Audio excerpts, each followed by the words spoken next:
ನಮಸ್ಕಾರ ಎಲ್ಲರಿಗೂ. ರಾಯಬಾಗ್ ತಾಲೂಕಿನ 39 ಕೆರೆಗಳನ್ನು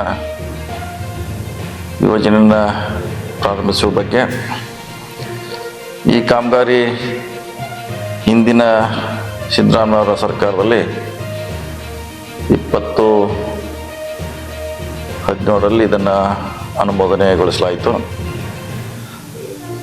ಇದು ಕೇವಲ 18 ತಿಂಗಳಲ್ಲಿ ಕಾಮಗಾರಿ ಮುಗಿಬೇಕಾಗಿತ್ತು.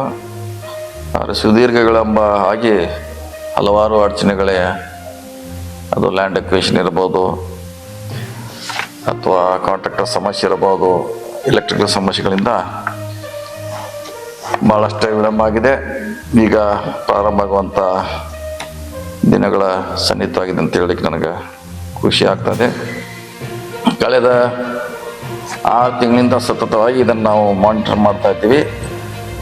ಅದು ವಿಶೇಷವಾಗಿ KEB ಭಾಳಷ್ಟು ಕಡೆಯಿಂದ ವಿಳಂಬ ಆಗಿದೆ. ಅದಕ್ಕೆ ನಮ್ಮದು ಕಾರಣ ಇರ್ಬೋದು, ಅದಕ್ಕೆ ಟೆಕ್ನಿಕಲಿ ಮಾಹಿತಿ ಕೊಡದೇ ಇರ್ಬೋದು, ಅಥವಾ ಅವ್ರಿಗೆ ದುಡ್ಡು ತುಂಬದೇ ಇರ್ಬೋದು. ಹಲವಾರು ಕಾರಣದಿಂದ ಭಾಳಷ್ಟು ವಿಳಂಬ ಆಗಿದೆ. ಈಗ ನಾನು ಸುಮಾರು ಇದಕ್ಕೆ 3 ಸಾರಿ 6 ತಿಂಗಳಲ್ಲಿ ಭೇಟಿ ನೀಡಿದ್ದೇನೆ. ಮತ್ತು ಲೋಕಸಭಾ ಸದಸ್ಯರಾದ ಪ್ರಿಯಾಂಕ ಅವರು ಕೂಡ 1 ಸಾರಿ ಭೇಟಿ ನೀಡಿ ಆದಷ್ಟು ಬೇಗ ಪ್ರಾರಂಭ ಮಾಡಬೇಕಂತ ನಾವು ಗುತ್ತಿಗೆದಾರ ಮೇಲೆ ಸಾಕಷ್ಟು ಒತ್ತಡ ಹಾಕಿ ಈಗ ಕೊನೆಗೆ ಗಳಿಗೆಲ್ಲ ಬಂದೀವಿ. ನಿನ್ನೆ ದಿನಾಂಕ 29ರಂದು ಅದನ್ನು ಇನ್ಸ್ಪೆಕ್ಷನ್ ಮಾಡಿ ಬೆಂಗಳೂರಿಗೆ ರಿಪೋರ್ಟ್ ಕಳಿಸಿದ್ದೇವೆ. ಕೊನೆಯದಾಗಿ ಅವರಿಂದ ಒಂದು ರಿಪೋರ್ಟ್ ಬಂದ ಮೇಲೆ ಅದನ್ನು ಚಾಲನೆ ಅಂದರೆ ಪ್ರಾರಂಭ ಮಾಡಲಿಕ್ಕೆ ನಮಗೆ ಅಧಿಕೃತವಾಗಿ ಅನುಮತಿಯನ್ನು ಸಿಗ್ತಾ ಇದೆ. 1ನೇ ತಾರೀಕು ಅದಕ್ಕೆ ನಮಗೆ ಅನುಮತಿ, ಬೆಂಗಳೂರಿಂದ ಅನುಮತಿ ಸಿಗುವ ನಿರೀಕ್ಷೆ ಇದೆ. KPTCಯಿಂದ ಅದು ಸಿಕ್ಕ ಮೇಲೆ ಅದನ್ನು ಪ್ರಾರಂಭಿಸುವಂಥ ಪ್ರಯತ್ನವನ್ನು ನಾವೆಲ್ಲರೂ ಮಾಡ್ತೇವೆ. ಯಾಕೆ ಎಲ್ಲರೂ ಕೂಡ ಭಾಳ ಅವಶ್ಯಕತೆ ಇದೆ. 39 ಕೆರೆ ತುಂಬಿದ್ರೆ ಭಾಳಷ್ಟು ಉಪಯುಕ್ತ ಆಗ್ತದೆ. ಇದನ್ನು ಹಿಂದೆ ನಮ್ಮ ಸರ್ಕಾರದಲ್ಲಿ ಮಾಯೂರ್ ಮೋದಿ ಅವರು ಇದನ್ನು ತರಲಿಕ್ಕೆ ಹೆಚ್ಚು ಪ್ರಯತ್ನ ಮಾಡಿದರು. ಭಾಳ ವಿಳಂಬ ಆಗಿದೆ, ಕೊನೆಗೆ ಪ್ರಾರಂಭ ಆಗ್ತಾ ಇದೆ. ಇದನ್ನು ನಾವು ಅಧಿಕೃತವಾಗಿ ಇದೇ 7ನೇ ತಾರೀಕು ಮಧ್ಯಾಹ್ನ 12 ಗಂಟೆಗೆ ನಾವು ಸ್ಥಳೀಯ ಶಾಸಕರಾದ ದುರ್ಯೋಧನ ಐಹೊಳೆ ಮತ್ತು ಮಾಯೂರ್ ಮೊಯ್ತೆ ಅವರು ಮತ್ತು ಎಲ್ಲ ಸಾರ್ವಜನಿಕರು ಇದನ್ನು ಕೂಡಿ ಇದನ್ನು ಚಾಲನೆ ಕೊಡ್ತಾ ಇದ್ವಿ.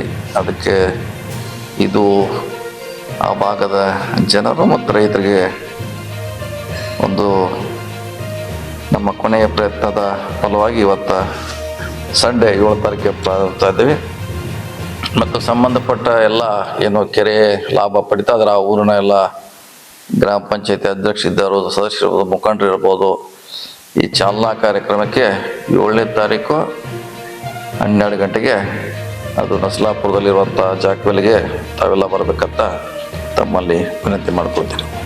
ಇದ್ರ ಜೊತೆಗೆ ಇನ್ನೊಂದು ಚಿಕ್ಕೋಡಿ ಮತ್ತು ವಿಶೇಷವಾಗಿ ತಾಲೂಕಿನ ಕರಗಾಂವ್ ಮತ್ತು ನಾಗರಮುನ್ನೋಳಿ ಒಟ್ಟು 18 ಹಳ್ಳಿಗೆ 2 ಹಂತಗಳಲ್ಲಿ 1 ಹಂತ ಈಗಾಗಲೇ ಸರ್ಕಾರದ ಮಂಜೂರಾಗಿದೆ. ಅದು ಜಾಗಗಳಿಗೆ ಮಾತ್ರ ಮಂಜೂರಾಗಿದೆ. ಕಲ್ಲೋಳ ಹತ್ರ ಅದನ್ನು 4ನೇ ತಾರೀಕು ನಮ್ಮ ಹಿರಿಯ MLCಗಳಾದ ಪ್ರಕಾಶ್ ಹುಕ್ಕೇರಿ ಅವರು ಮತ್ತು ದುರ್ಯೋಧನ್ ಐಹೊಳೆ ಅವರು ಅದನ್ನು ಪೂಜೆ ಮಾಡೋ ಮೂಲಕ ಚಾಲನೆ ಕೊಡ್ತಾರೆ. ಅದೊಂದು 4 ತಾರೀಕು ಪ್ರಾರಂಭ ಮಾಡಲಿಕ್ಕೆ ಅದನ್ನು ನಿಗದಿ ಮಾಡಿದ್ದೀವಿ.